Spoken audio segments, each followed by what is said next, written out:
Hey, Bible nerds, this is Dr. Manny Arango. Welcome to the Bible Department podcast, powered by Arma. We are walking through the entire Bible in a year. You can go to the description or thebibledepartment.com to download a reading plan and join the journey.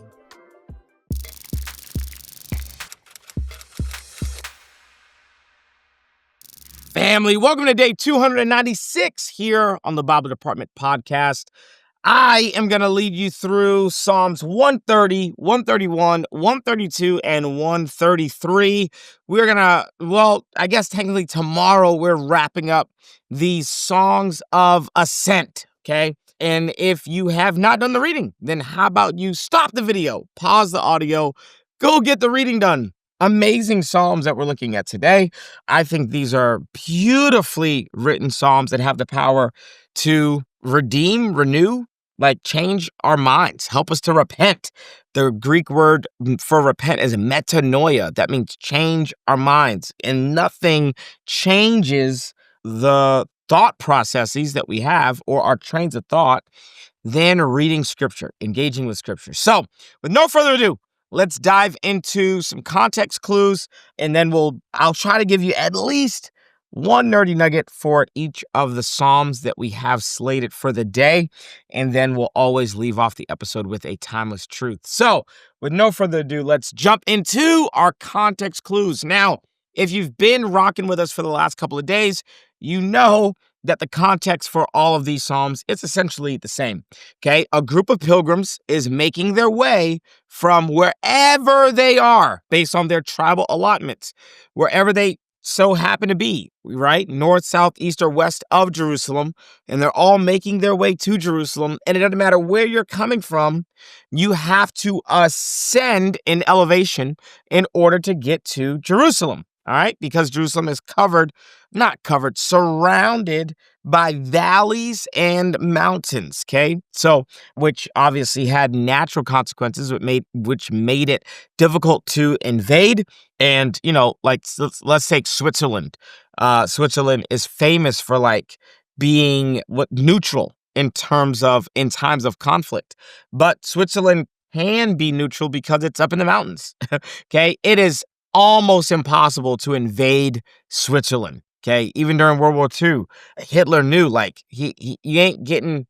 you're not invading Switzerland. It's just the geography makes it impenetrable, okay? So, Jerusalem, same thing. No matter where you're coming from, you have to ascend in order to get to Jerusalem. All right, let's dive into some nerdy nuggets. That's the context. And if there's any additional context for any of these Psalms, individually, then I'll kind of give you those mixed in with our nerdy nuggets, okay? Let's dive into all the nerdy nuggets today. Psalm 130. This is a penitential psalm. Penitential psalms would be like a subgenre under the bigger category of individual lament, okay? But a penitential psalm is a psalm where you, as an individual, feel penance, okay? You feel remorse for your breaking of covenant with Yahweh or your sin. This is good practice. I actually think many of us should have penitential psalms on deck, okay? Maybe that's going to be our timeless truth for the day, because it's not just enough that, God forgives me. My sin should really break my heart. Humility leads you to the place where you lament, not just over the bad things that have happened to you, but the harm you've caused in the world. I think that's a mature perspective to begin to realize, and life isn't just about all these bad things happening to me, but I am sometimes a bad thing happening to life. And I'm sad over the contribution I've made to the chaos and sin and havoc in the world, okay? So this Psalm 130, highlights the mercy of Yahweh.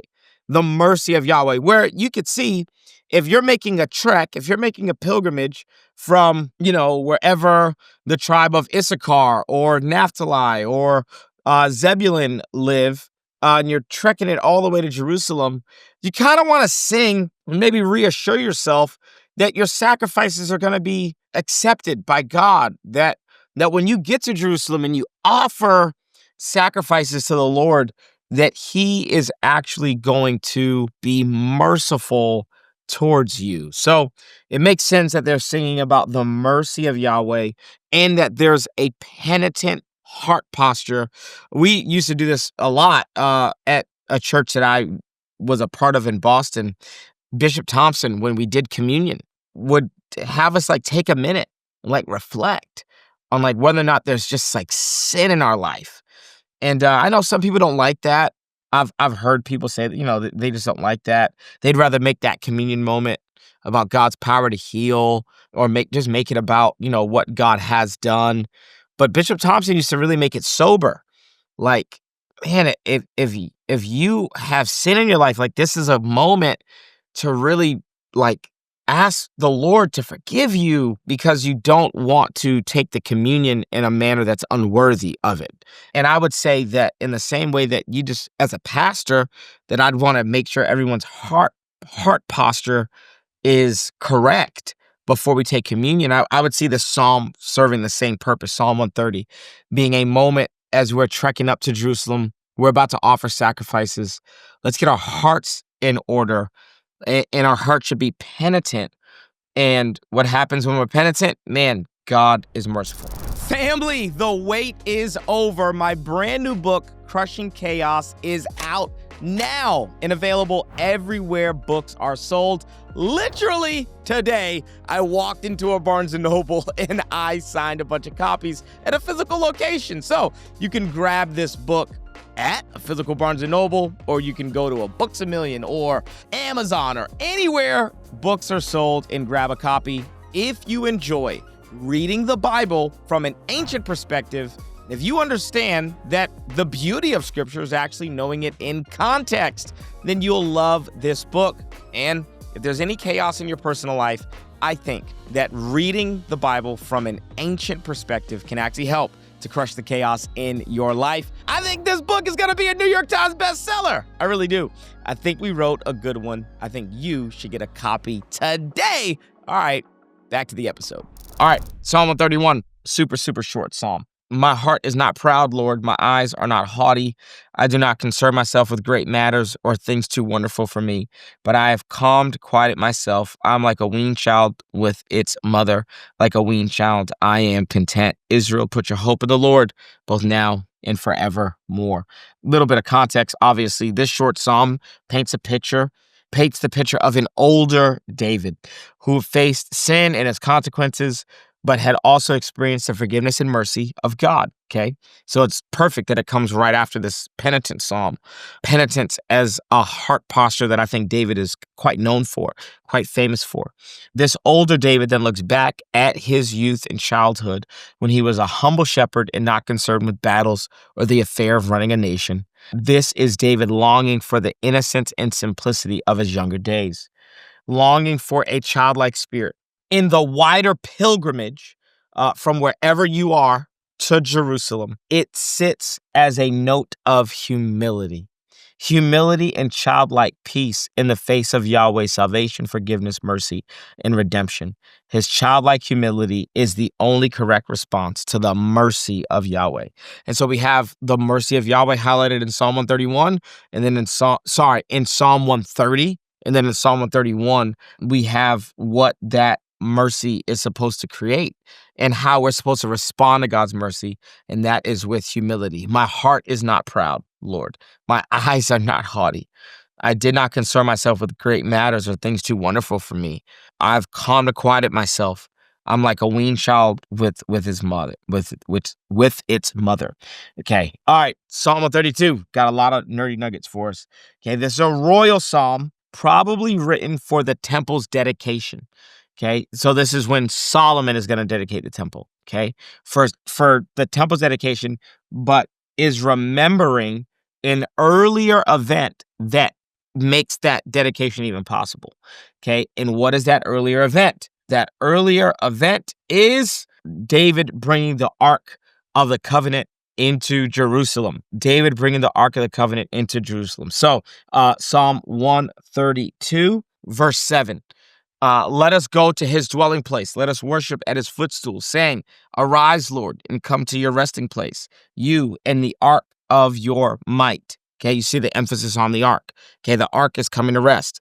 And so at the dedication of the temple, we're looking back at a past event going, man, it was David who cared so much about the presence of the living God and the ark of the covenant that he made sure that it was no longer at Obed-Edom's house, but that it was where it needed to be in Zion.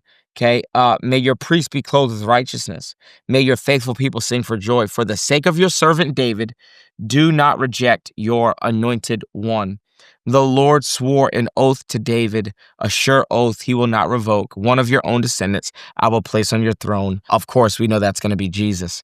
If your sons keep my covenant and the statutes I teach them, then their sons will sit on your throne forever and ever, right? That's the house that God is building for David. For the Lord has chosen Zion. You're going to see this over and over and over and over. These Psalms are pro-Zion, okay? He has desired it for his dwelling, saying, this is my resting place forever and ever. Here I will sit enthroned, for I have desired it, okay? So again, we could, come to the conclusion that it's David that's just making political maneuvers by putting the temple in Jerusalem. Or we can go, I think maybe the Lord wanted the temple to be in Jerusalem, and David is simply following the instruction of the Lord. Okay, so you can see how the moment where David brings the Ark of the Covenant to Jerusalem and establishes the tabernacle, rebuilds the tabernacle, that is going to be a massive moment that is going to then influence how we approach the temple thereafter. Okay, so people are making a pilgrimage to Jerusalem.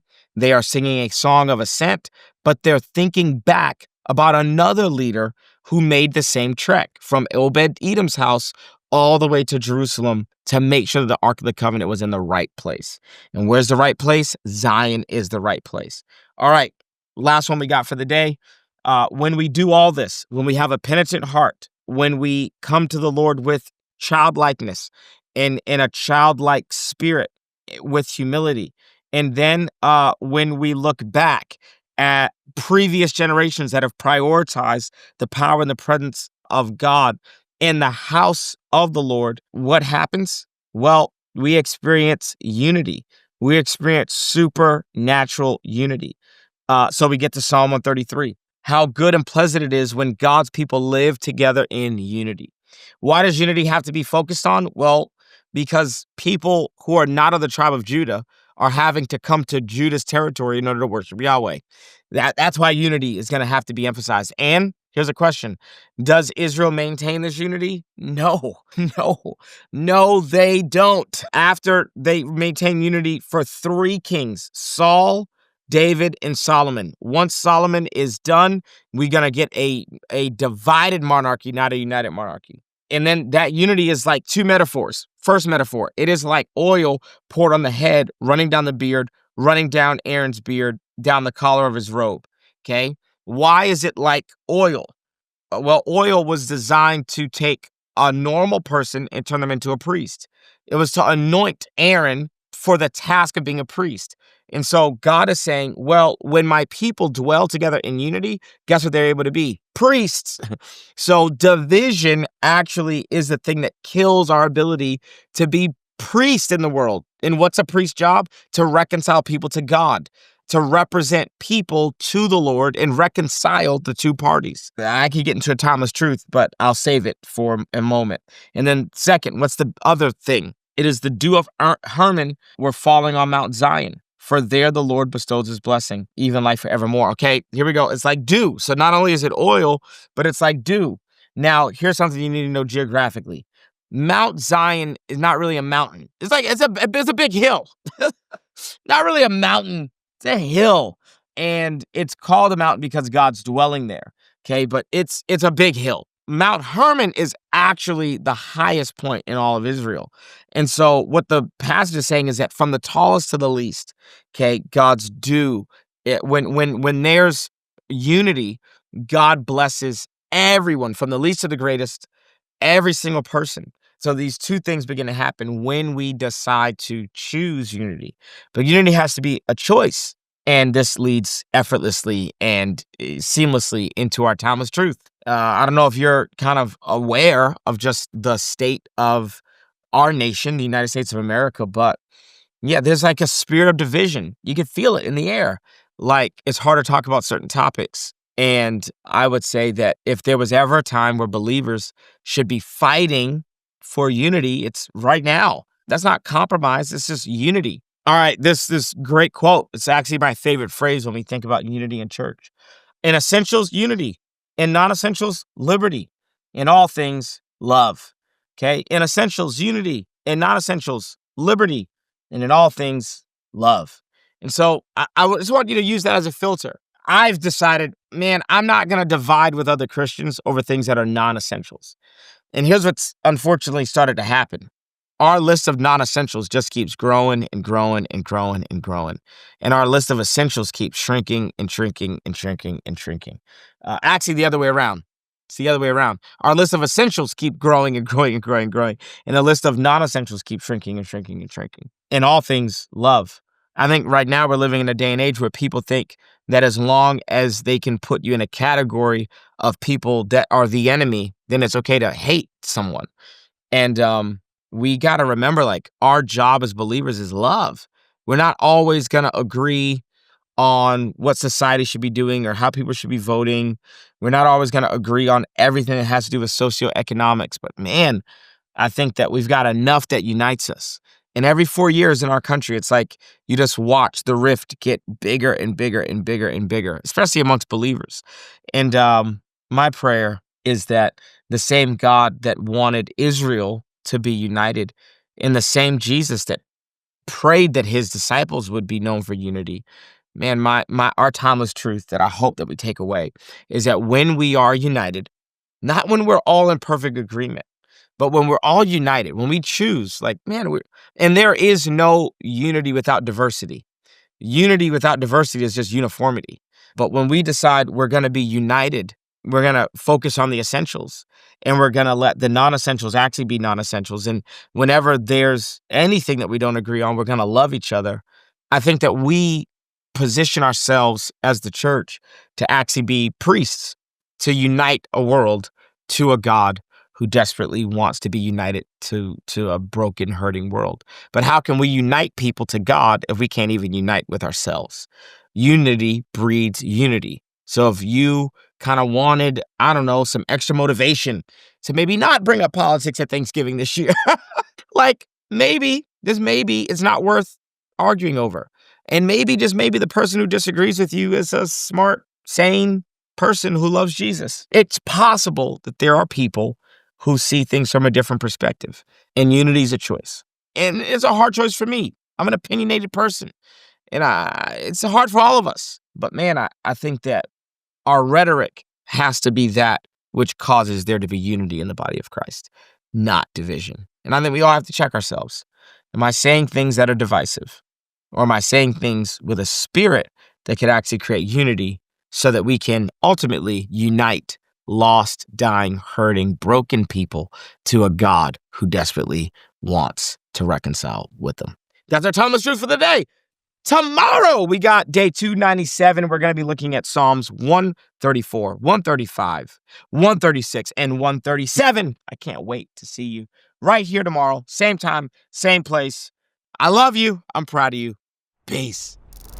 Thanks so much for joining us on the Bible Department podcast. If this episode was helpful, how about you leave a comment, share with a friend, and subscribe so that you never miss an episode. To learn more about the show, head to thebibledepartment.com. We'll see you right back here tomorrow.